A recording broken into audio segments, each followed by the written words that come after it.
Good morning बच्चों। My self doctor Poonam Yadav, Marwari college Ranchi. आज मैं आप लोगों को क्षेत्रवाद या रीजनलिज्म के बारे में बताने जा रही हूँ। क्षेत्रवाद की धारणा भारत में अति प्राचीन काल से है, परंतु प्राचीन काल में यह गंभीर समस्या के रूप में नहीं थी। आज इसका जो उग्र रूप धारण हुआ है वह राष्ट्रीय एकता के लिए खतरा बन चुका है। क्षेत्रीय हित राष्ट्रीय हित के ऊपर आ गया है। यही कारण है कि हिंदुस्तान दो खंडों में बटा, भारत एवं पाकिस्तान के रूप में। पंजाब के दो टुकड़े हुए, हरियाणा और पंजाब। मुंबई का दो भाग हुआ, महाराष्ट्र एवं गुजरात। बिहार, झारखंड एवं बिहार के रूप में बटा। उत्तर प्रदेश का दो भाग हो गया, उत्तरांचल एवं उत्तर प्रदेश, तथा मध्य प्रदेश के दो खंड हुए, छत्तीसगढ़ एवं मध्य प्रदेश। सर्वप्रथम क्षेत्रवाद का मीनिंग क्या है और उसका डिफिनेशन क्या है। विस्तृत अर्थों में क्षेत्रवाद का अर्थ एक विशेष क्षेत्र में रहने वाले व्यक्तियों की उस भावना से है जिसके अंतर्गत वे अपनी एक विशेष भाषा, सामान्य संस्कृति, इतिहास एवं व्यवहार प्रतिमानों के आधार पर क्षेत्र विशेष से आत्मीयता स्थापित करते हैं तथा क्षेत्रीय आधार पर स्वयं को एक समूह के रूप में देखते हैं। इस रूप में क्षेत्रवाद की कुछ प्रमुख परिभाषाएं इस प्रकार है। G.A. लुंडबर्ग के शब्दों में क्षेत्रवाद उस अध्ययन से संबंधित है जिसमें कि एक भौगोलिक क्षेत्र तथा मानव व्यवहार के बीच पाए जाने वाले संबंध पर बल दिया जाता है। इस रूप में क्षेत्रवाद एक प्रकार का विश्व परिस्थिति विज्ञान है, क्योंकि इसकी रुचि विभिन्न क्षेत्रों के बीच तथा एक ही क्षेत्र के विभिन्न अंगों के बीच पाए जाने वाले प्रक्रियात्मक सावयी संबंधों में है। इस परिभाषा में लुंडबर्ग ने मानव व्यवहार को क्षेत्रवाद से विशेष रूप से प्रभावित बताया है। क्षेत्रवाद के प्रभाव के परिणाम स्वरूप क्षेत्रीय चरित्र का विकास होता है। इसी क्षेत्रीय चरित्र के संदर्भ में व्यक्ति के व्यवहारों का विश्लेषण करने का प्रयास किया जाता है। उसी प्रकार दूसरे राइटर ने लिखा है, E.S. बोगार्ट्स के अनुसार, यदि किसी भौगोलिक क्षेत्र का आर्थिक साधन इस भांति विकसित हो जाए कि उसके लिए अपनी विलक्षणता को बनाए रखना संभव हो, तो वहाँ के लोगों में सामूहिक हितों का विकास और इस प्रकार क्षेत्रीय आदर्शों का विकास हो सकता है। इस प्रकार वर्तमान भारत में क्षेत्रवाद एक ऐसी धारणा है जिसके अंतर्गत क्षेत्रीय स्वार्थों को राष्ट्रीय स्वार्थों से भी अधिक महत्वपूर्ण मान लिया जाता है। इसके अंतर्गत अपने क्षेत्र की संस्कृति, धर्म, भाषा, आदर्श, सिद्धांत एवं आधारों को अन्य क्षेत्रों की तुलना में अधिक श्रेष्ठ माना जाता है एवं उसे स्थापित करने के लिए उचित अनुचित साधनों का उपयोग किया जाता है। फिर मांग होती है और उस क्षेत्र को विशेष अधिकार मिले, उनकी समस्याओं पर पहले ध्यान दिया जाए एवं उसकी भाषा को राष्ट्रीय स्तर पर मान्यता मिले, आदि आदि। इस संदर्भ में राष्ट्रीय हित की भी बलि चढ़ाने में पीछे नहीं रहते हैं। संकीर्ण अर्थों में क्षेत्रवाद के अंतर्गत एक क्षेत्र विशेष का व्यक्ति अपने क्षेत्र के स्वार्थों को सर्वोपरि महत्व देना प्रारंभ करता है।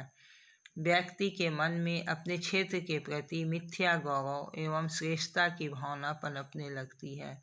इन्हीं संकीर्ण भावनाओं के आधार पर व्यक्ति अनेक प्रकार के आर्थिक एवं राजनीतिक लाभ उठाने के लिए राष्ट्रीय हित की अनदेखी करने लगते हैं। परिणाम स्वरूप भारत के सामाजिक एवं आर्थिक पुनर्निर्माण में क्षेत्रवाद बाधा उत्पन्न कर रहा है। अब हम क्षेत्रवाद की विशेषताएं या प्रकृति क्या है, कैरेक्टरिस्टिक्स और नेचर ऑफ रीजनलिज्म। क्षेत्रवाद एक क्षेत्र में पाए जाने वाले सामाजिक, सांस्कृतिक एवं आर्थिक समानताओं पर आधारित होता है।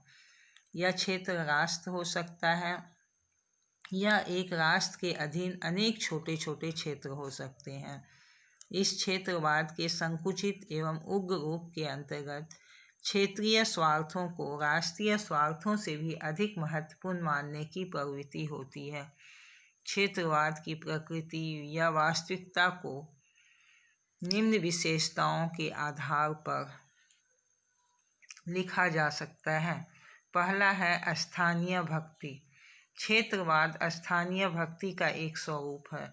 यह अपने क्षेत्र के प्रति विशेष लगाव को पनपने में सहायक होती है।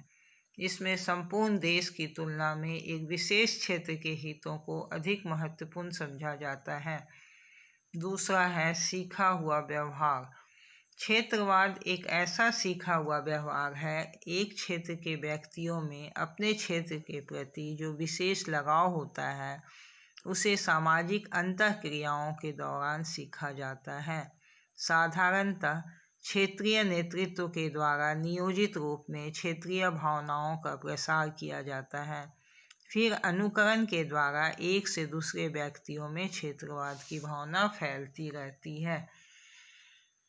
तीसरा है पक्षपात की भावना, फीलिंग ऑफ प्रीजुडिस। क्षेत्रवाद में पक्षपात की भावना का समावेश होता है। उसके अंतर्गत अपने क्षेत्र की सांस्कृतिक परंपराओं, धर्म, भाषा, आदर्श, सिद्धांत तथा आचारों को अन्य क्षेत्रों की तुलना में कहीं अधिक श्रेष्ठ माना जाता है। उसी रूप में उन्हें प्रस्थापित करने के लिए हर उचित अनुचित पग उठाए जाते हैं। चौथा पॉइंट है मनोभाव की संकीर्णता की अभिव्यक्ति। अपने उग्र रूप में क्षेत्रवाद लोगों